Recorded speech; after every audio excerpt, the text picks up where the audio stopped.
أعوذ بالله من الشيطان الرجيم. بسم الله الرحمن الرحيم. الحج أشهر معلومات فمن فرض فيهن الحج فلا رفث ولا فسوق ولا جدال في الحج. صدق الله العظيم. محترم سامعین،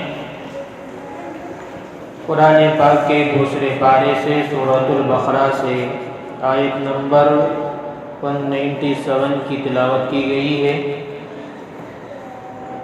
جیسا کہ تقریباً ایک ہفتے سے حج اور عمرے کے خاص احکام و مسائل کا تذکرہ چلا رہا ہے، اور یہ بات بھی آئی تھی کہ حج اور عمرہ حج کے لیے زمانہ متعین ہے، وقت متعین ہے، اور عمرے کے لیے کوئی وقت اور کوئی زمانہ متعین نہیں ہے ایام حج کے علاوہ. جب چاہے جس وقت چاہے عمرے کے مناسک ارکان ادا کر سکتا ہے، اس کے لیے کوئی وقت زمانہ متعین نہیں. اور حج کے لیے زمانہ متعین ہے، اس عبادت کو انجام دینے کے لیے کچھ ایام متعین ہیں. حج کا زمانہ گزر جانے کے بعد، وقت گزر جانے کے بعد، اس کے علاوہ کسی دوسرے مہینے میں کسی وقت میں حج کے ارکان ادا کرتا ہے تو وہ حج نہیں ہوگا، چونکہ وقت ہے ہی نہیں عبادت کا. اب اس آیت میں اللہ سبحانہ و تعالی نے حج کے وقت کا، زمانے کا ذکر فرمایا ہے کہ حج کا وقت کون سا ہے، زمانہ کون سا ہے. جیسا کہ اللہ نے فرمایا الحج اشہر معلومات، حج کے کچھ خاص متعین مہینے ہیں. وہ کون سے مہینے ہیں؟ وہی شوال کا پورا مہینہ، رمضان کے بعد جو مہینہ شروع ہوتا ہے اس کو شوال کہا جاتا ہے، اور اس کے بعد والا مہینہ جس کو ذوالقعدہ کہا جاتا ہے وہ پورا مہینہ، اور اس کے بعد والا مہینہ جس کو ذوالحج کہا جاتا ہے، جس میں قربانی کی جاتی ہے. اور ذوالحج کا شروع عشرہ پہلا، تو یہ 2 مہینے، تقریباً 2.5 مہینے حج کے مہینے ہوا کرتے ہیں. زمانہ جاہلیت سے لے کر زمانہ اسلام تک یہی حج کا زمانہ ہے. اور زمانہ جاہلیت میں عرب کے یہاں بھی یہی مہینے اور یہی زمانہ حج کا ہوا کرتا تھا. اب بات یہ ہے، حج کے بھی کچھ خاص ایام ہیں، ان مہینوں کے اندر بھی حج کے کچھ خاص ایام ہیں. 8 ذی الحجہ سے شروع ہوتے ہیں اور تقریباً 12 ذی الحجہ تک وہ ایام مناسک حج اور ارکان حج کو ادا کیا جاتا ہے. اب شوال ہی سے حج کا مہینہ کیوں کہا گیا؟ اس لیے کہا گیا چونکہ اگر کوئی شخص احرام حج یعنی حج کا احرام شوال ہی سے اگر کوئی باندھنا چاہتا ہے تو جائز ہے، باندھ سکتا ہے. ہاں، اگر شوال سے پہلے رمضان میں یا شوال سے 1 دن پہلے ہی اگر کوئی حج کا احرام باندھ لے، بعض ائمہ حضرات کہتے ہیں ان لوگوں کا حج نہیں ہوتا. اور اسی طرح امام اعظم ابو حنیفہ رحمۃ اللہ علیہ، جو بہت بڑے امام ہیں، وہ کہتے ہیں حج تو ہو جائے گا لیکن مکروہ ہو جائے گا. تو لہٰذا اس بات سے معلوم ہوا کہ حج کے مہینے شروع ہونے سے پہلے حج کا احرام نہیں باندھنا چاہیے. اب آگے ہے حج کے لیے، حاجیوں کے لیے کچھ آداب ہیں. حج کا احرام باندھنے کے بعد چند چیزیں حرام ہو جاتی ہیں. 3 چیزیں ہیں وہ جن سے بچنا اور احتیاط کرنا ضروری ہوتا ہے. فمن فرض فیہن الحج فلا رفث ولا فسوق ولا جدال فی الحج. وہ تین چیزیں کیا ہیں؟ ان میں سے پہلی چیز ہے رفث. قرآن میں اس لفظ کو ذکر کیا ہے رفث. رفث ایک جامع لفظ ہے، عمدہ لفظ ہے، تو جس کے معنی آتے ہیں عورتوں سے اختلاط کرنا حالت احرام میں.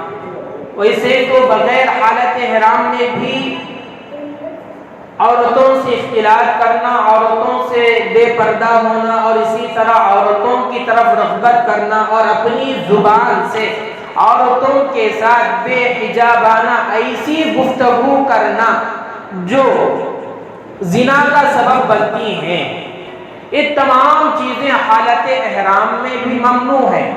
جب بغیر حالت احرام میں ممنوع ہے تو بدرجہ اولا حج کے احرام کی حالت میں ممنوع ہے، اور اس کا گناہ اور بھی زیادہ سخت ہو جائے گا اسی حالت میں. یہ ہے رفث کی تفسیر. اور دوسرا لفظ ہے فسوق، جسے ہم کہتے ہیں فاسق. فاسق کا معنی ہے گناہ کرنے والے کو ہم فاسق بولتے ہیں، نافرمانی کرنے والے کو. اب یہاں بھی وہی معنی ہے فسوق، اور اپنے عام معنی کے حساب سے اس کے اندر تمام گناہ شامل ہیں. لیکن بعض حضرات مفسرین کہتے ہیں کہ یہاں فسوق سے مراد بعض ایسے کچھ خاص احکام ہیں جو خاص احکام احرام سے پہلے ان کاموں کو تو کر سکتا ہے، لیکن احرام جیسے ہی باندھ لیتا ہے، احرام کی نیت جیسے ہی کر لیتا ہے، وہ حلال چیزیں حرام ہو جائیں گی. وہ کون سی چیزیں ہیں؟ وہ 6 چیزیں ہیں. حضرات مفسرین نے اس کو ذکر کیا ہے، اور ان 6 چیزوں کو محظورات احرام کہا جاتا ہے.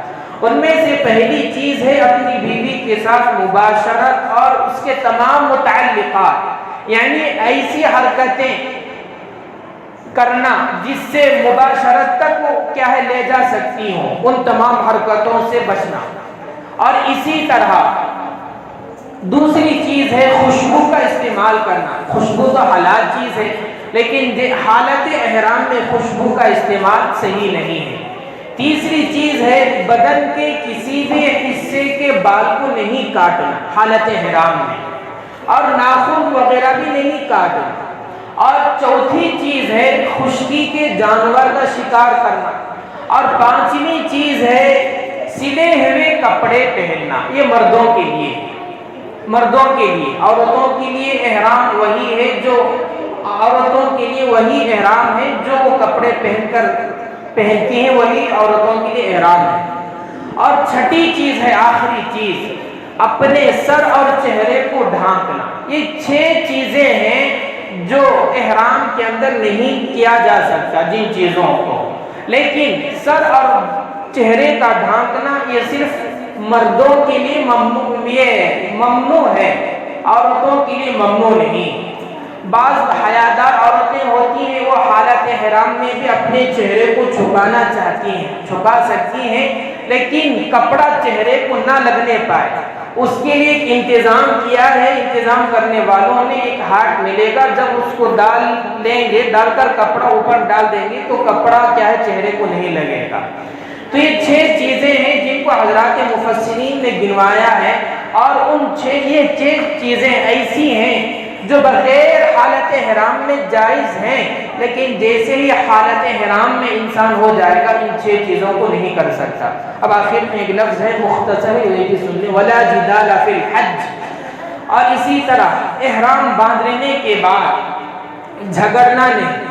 آپس میں جھگڑاؤ ہوتا ہے، تکرار ہوتا ہے، چہ میں گوئیاں ہوتی ہیں، یہ تمام کیا ہے یہ جھگڑے بھی نہیں کرنا چاہیے. ویسے تو معمولی حالات میں جھگڑا کرنا بری چیز ہے، حالات احرام میں جھگڑا کرنا یہ اور بھی زیادہ سخت گناہ کا سبب بنے گا. اسی لیے ان تمام چیزوں کا علم رکھنا ضروری ہے. جب ہمیں کبھی اللہ تبارک و تعالیٰ اس سفر کا موقع دے دیں ان چیزوں پر عمل کرنا ہمارے لیے آسانی ہو جائے گا. اس لیے تھوڑا بہت علم رکھنا ہر ایک کے لیے ضروری ہوتا ہے. ترجمہ دیکھیں. الحج اشہر معلومات فمن فرض فیہن الحج فلا رفث ولا فسوق ولا جدال فی الحج. حج کے چند مہینے متعین ہیں، چنانچہ جو شخص ان مہینوں میں احرام باندھ کر اپنے اوپر حج لازم کر لے تو حج کے دوران نہ وہ کوئی فحش بات کرے، نہ کوئی گناہ کرے اور نہ کوئی جھگڑا۔ اللہ تعالیٰ سے دعا فرمائے اللہ تعالیٰ ہمیں بھی حج و عمرہ کی سعادت سے مالا مال فرمائے، اور رسول اللہ صلی اللہ علیہ وسلم کے روضہ اقدس کے پاس کھڑے ہو کر سلام عرض کرنے کی بھی ہمیں موقع عنایت عطا فرمائے۔ جو بھی رکاوٹیں ہوں رکاوٹوں کو دور فرمائے، ہمارے لیے آسان فرمائے، قرآنی تعلیمات کو سمجھ کر اپنی زندگیوں کو گزارنے کی توفیق عطا فرمائے۔ سبحان اللہ بحمدہ، سبحانک اللہم وبحمدک، ونشہد ان لا الہ الا انت، نستغفرک ونتوب الیک۔ سبحان ربک رب العزة عما یصفون، وسلام علی المرسلین، والحمد للہ رب العالمین۔